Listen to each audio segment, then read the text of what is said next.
my store, I don't know how many times, and begged me to sell it. Finally, I gave in. Persistence, huh? Yeah. And Ken, so stolen, one time, my husband at the time, we were living in Galveston, and somebody knew when we were gone to church, and they had, I'm pretty sure it was someone we knew, and they busted the back door in, and they stole, I had a bunch of cases. I think it was about 4 big cases of my finds in the front room for display on show. And they left the cases, but emptied all my finds cases. So I had to start over again. And they emptied them. Then they went into the bedroom, and they got my jewelry box that had my class ring in it. They took it along some other jewelry that my grandmother had given me, some brooches and stuff like that. They stole some cameras, Chris's laptop. It was just dirty, rotten sad thieves. That's one of the worst things, is despicable thieves. But there was a few finds. My favorite find was I had a old solid brass post office find that I had found. It just said U.S. Post Office on the front, and then it had these different states listed at the bottom, and it had a bullet hole in the middle. And, stuff like that. That was one of my favorite finds that got stolen. I just found that day, actually, I think it was the next week that it was stolen. The guy that I think that robbed me had come by to visit my brother, and he came in the front room, and I had just found a ring that day, a men's ring, and I think it was a gold bracelet. And I put it in one of my cases, and I just laid it in my display case. And the next thing I know, this kid, he was only like 18 years old, and he says, "Hey, could I have a glass of water?" And I said, "Sure." So I went to the kitchen to get a glass of water, and then right after that, he guzzled that water down and then said, "Okay, thanks, bye," and left. Well, Chris got home from work, and I was like, "Hey, yeah, I found a ring and a gold bracelet," and and the kids used to, always get excited too. They wanted to see what I found and stuff. Went to go look at what I found in the case to show them, and it was missing. I was never so mad in my life. And then it wasn't but a week or 2 later that, the back door was busted in. So pretty sure it was the same kid and probably somebody else. Yeah, it's sad. And then I hear about people, getting their, Dear Dawn, wasn't her metal detector stolen last year? I think it was her AT Max, but luckily for the serial number and stuff on there, I think she finally got it back. I think they pawned it or something. If anybody remembers anything about that. But yeah. You remember that? Seeing that yeah, I saw, I've seen quite a few posts now over the years of different detectorists getting robbed. And I guess maybe then that makes me happy. I kind of give everything back because they don't have anything for anyone to take. You go ahead. Yeah. Except my machines. Don't take them. And you don't want to. And I've got security. So. Yeah. Yeah, that's the only thing is like, you remember Zola, she has a car just like me, and she had just taken her metal detector out of her car and had it pulled over to the side. She was detecting in the woods, and lo and behold, she had no clue that some thief had went and busted her windshield and grabbed her purse and ended up going and taking her credit cards and putting a bunch of stuff. They were able to track through they were purchasing tennis shoes at a mall, like $100 tennis shoes. That's how they caught them. It's like, I didn't buy anything tennis shoes. My car was, but yeah, she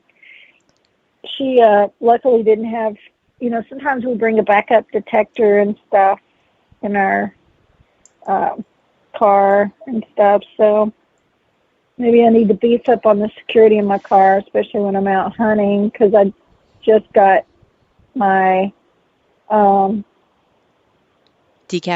new decals done on my car. You saw the post. They are looking good too. Oh, thank you. Shauna did the back part. I think I haven't posted all that yet. I might have posted on Instagram, but I'm waiting to get the rest before I finish all. But my friend Amy did the sides, and then Shauna in chat, she did the back for me, and the front little part that says Gypsy Jewels. So anyway, excited to finally was going to do the wrap, but I didn't. Yeah, it might be a good idea not to do the full wrap.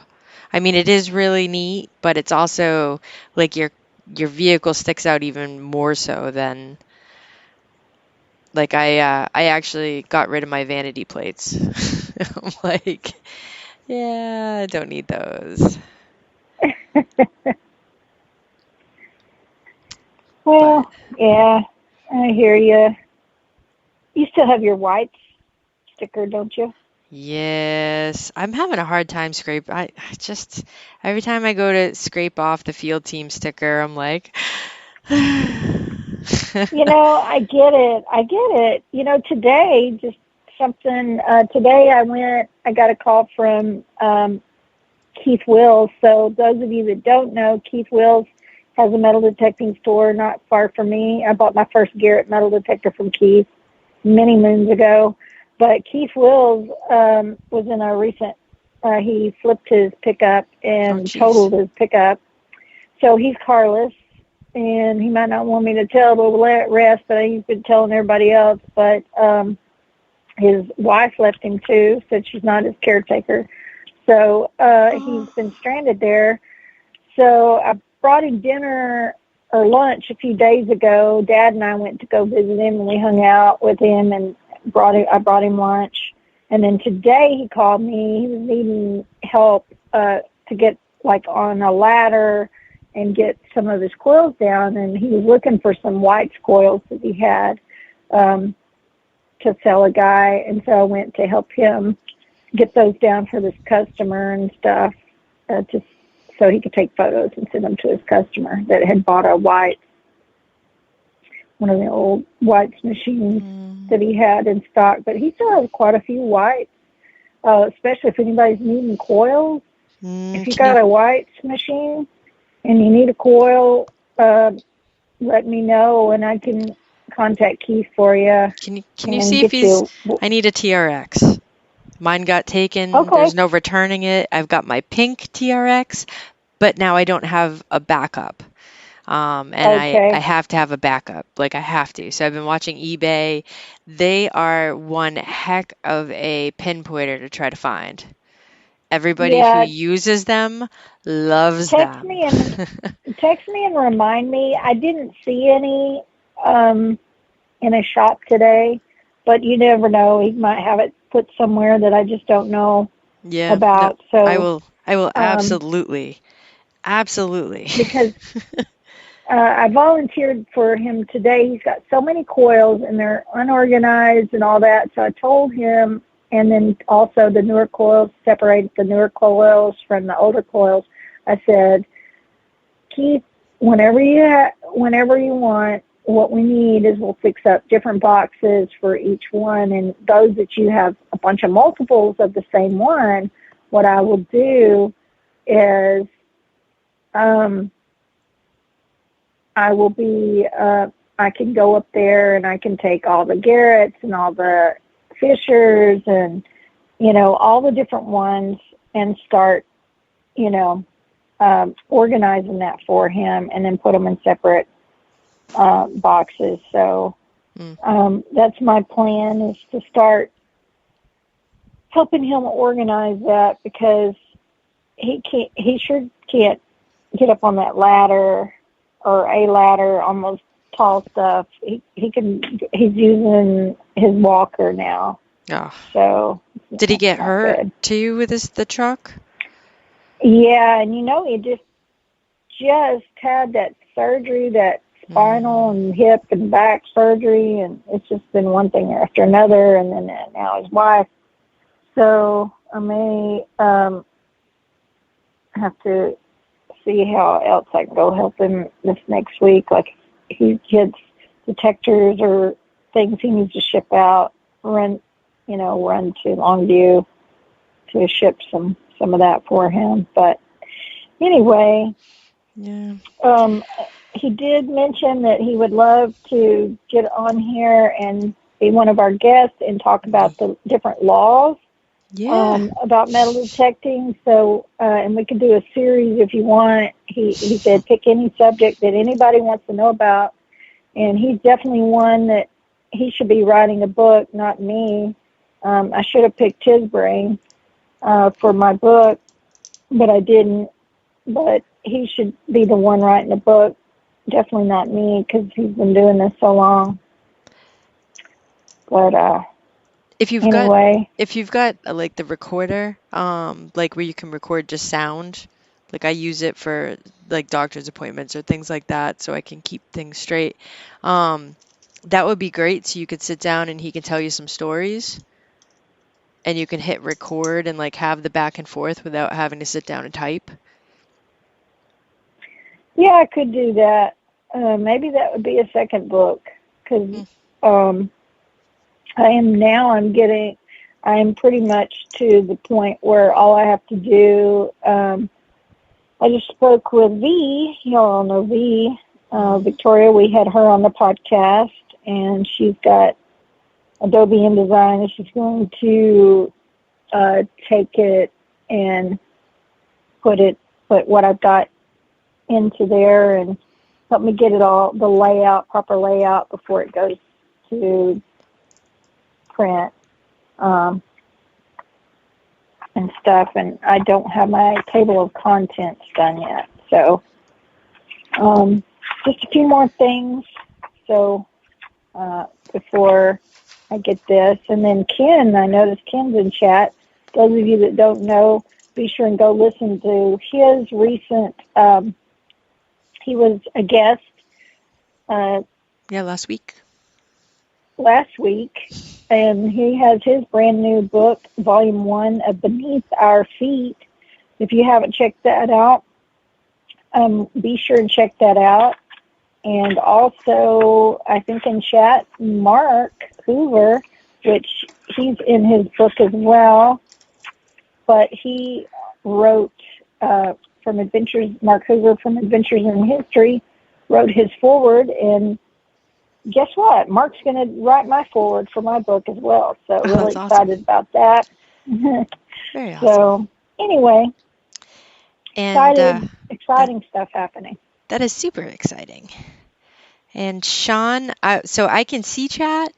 I can't make a comment in here for some reason. I've tried to say hi to people, we have a question? It was Sean asked about what pin pointer I was talking about, and it's the white TRX. It is my go-to pin pointer. Yeah, it's one of those reasons you should use the danyard or any of those type of the lanyard thing, and have it attached to your pouch or whatever.